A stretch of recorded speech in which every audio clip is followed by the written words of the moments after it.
Voor een laatste keer mag een internationaal gezelschap van journalisten bij hem op bezoek. Iedereen wil weten of de president op het punt staat zijn land te ontvluchten. Bagus.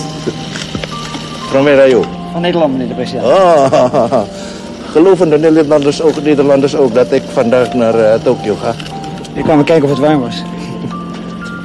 Nou, waar ben ik nou? Hier. Blijft u nog lang hier? Huh? Blijft u nog...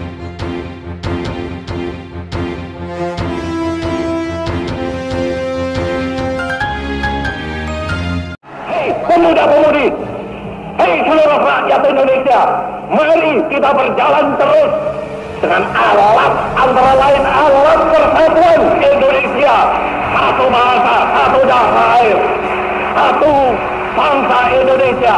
Bersama-sama kita melanjutkan revolusi ini, bersama-sama kita mensukseskan ini.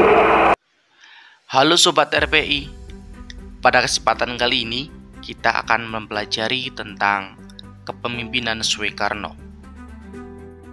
Sebagai seseorang yang dikenal sebagai singa podium, Soekarno cenderung menjadi pemimpin dengan tipe yang karismatik. Soekarno memikat orang-orang dengan karismanya saat ia menjadi seorang orator. Kata-katanya yang mudah diterima oleh masyarakat serta cara penyampaiannya yang berapi-api menjadi daya tarik tersendiri pada Soekarno. Pemimpin yang karismatik merupakan pimpinan yang merealisasikan suasana dengan motivasi dengan dasar komitmen dan juga ciri emosional dalam visi, filosofi, juga gaya mereka pada diri staf.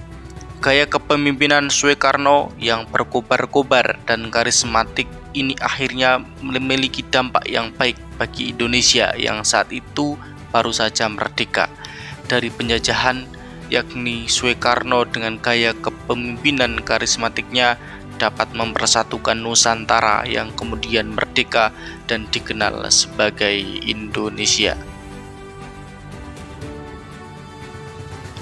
Tipe kepemimpinan yang ditunjukkan Soekarno itu dapat diorientasikan pada perilaku sebuah negara atau partai yang sangat konsisten dan sangat fanatik. Karakteristik Soekarno yang menyukai keindahan serta cenderung flamboyan ini kemudian membawa Indonesia menjadi negara dengan identitas kesehatan dan kebudayaan yang bagus, meskipun pada praktiknya menggunakan biaya yang tidak semestinya. Soekarno lahir 6 Juni 1901 di Surabaya. Beliau meninggal 21 Juni 1970 di Jakarta, Indonesia. Memimpin gerakan kemerdekaan Indonesia dan Presiden pertama Indonesia. Soekarno adalah pemimpin perjuangan kemerdekaan Indonesia dari penjajah Belanda. Dia adalah seorang pemimpin terkemuka gerakan nasionalis Indonesia selama masa kolonial dan menghabiskan lebih dari 1 dekade di bawah tahanan Belanda sampai dibebaskan oleh pasukan Jepang yang menyerang dalam Perang Dunia II. Soekarno dan rekan-rekan nasionalisnya bekerja sama untuk menggalang dukungan bagi upaya Perang Jepang dari penduduk, dengan imbalan bantuan Jepang dalam menyebarkan ide-ide nasionalis.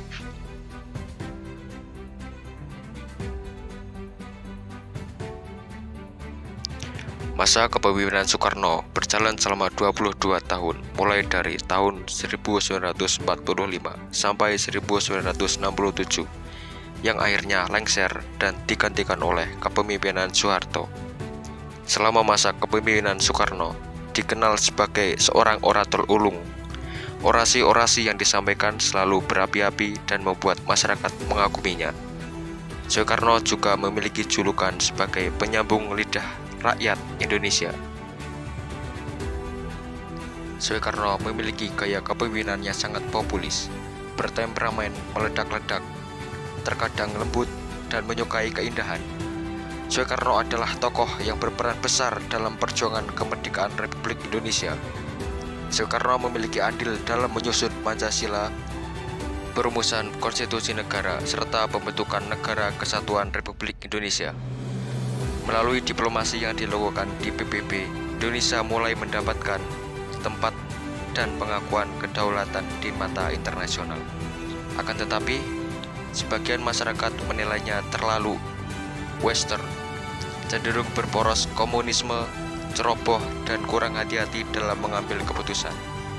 Ini disebabkan Soekarno pada akhir periodenya sebagai presiden kesehatannya sedang mundur. Soekarno menggunakan tipe kepemimpinannya sangat merakyat, berperilaku berlebihan, tidak longgar atau lemah lembut, dan juga mencintai keindahan.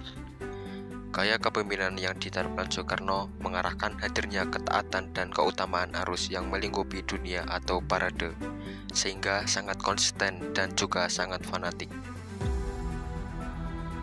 Kepemimpinan Soekarno ada sisi yang lain yang ditonjolkan, yaitu meningkatnya semangat perubahan minat publik yang kemudian mengundang kemerdekaan Indonesia pada tahun 45. Menuju pembekalan praktik tim internal untuk menampung West Papua ke NKRI yang kemudian pada tahun 63 West Papua menelurkan campuran ke dalam NKRI. Gaya kepemimpinan yang selalu dianggap benar oleh para pengikutnya juga membimbing permulaannya sangat berasaskan pada itu. Hal ini juga mengakibatkan Soekarno terlalu dini untuk mengambil pernyataan yang beresiko sekalipun.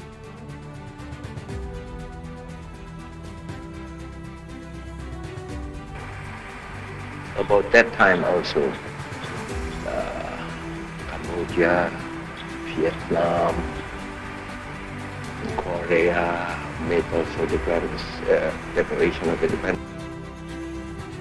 Gaya kepemimpinan yang dianut Soekarno ditujukan pada ideologi moral dan etika sebagai dasar negara dan partai, menjadikannya pribadi yang sangat konsisten dan bersemangat. Ternyata kepemimpinannya telah membuka panutan dan inspirasi untuk mendobrak gerakan kemerdekaan negara-negara Asia dan Afrika, dan ketergantungan mereka pada negara-negara Barat, AS Roma, dan Eropa. Selain itu, Insinyur Soekarno adalah nasionalis dan anti-kolonialis pertama dalam kemerdekaan Indonesia.